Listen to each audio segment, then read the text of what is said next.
Bakit kahanga-hanga ang taong ito? Si Senador Rodante Marcoleta ay kabilang sa mga kahanga-hangang senador ng ating panahon. Hindi lamang dahil sa kanyang talino at husay bilang abogado, kundi dahil sa kanyang matibay na paninindigan na ipaglaban ang katotohanan at tiyakin na ang batas ay pantay para sa lahat. Bagamat madalas siyang nakakasagupa sa mga isyu at debate, kapansin-pansin ang kanyang tapang, katalinuhan at dedikasyon. Naninindigan siya kahit alam niyang hindi ito popular na opinyon. Para sa kanya, ang mahalaga ay ang pagsunod sa tamang proseso ng batas. Malinaw at diretso ang kanyang estilo, kaya madaling maintindihan ng mga tao ang kanyang punto kahit sa komplikadong usaping legal. Si Senador Rodante Marcoleta ay kinikilala ngayon bilang isa sa pinakamatalinong abogado at mambabatas sa bansa.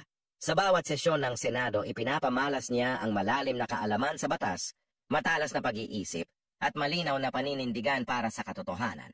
Kilala siya sa kanyang tapang na magsalita laban sa anumang uri ng pang-aabuso o katiwalian at sa kanyang paniniwala na ang batas ay dapat manatiling pantay para sa lahat, mayaman man o mahirap.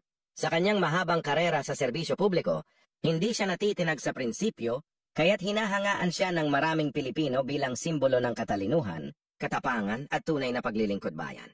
Naway magtagumpay si Senador Rodante Marcoleta sa bawat laban na kanyang hinaharap, alang-alang sa katotohanan at katarungan.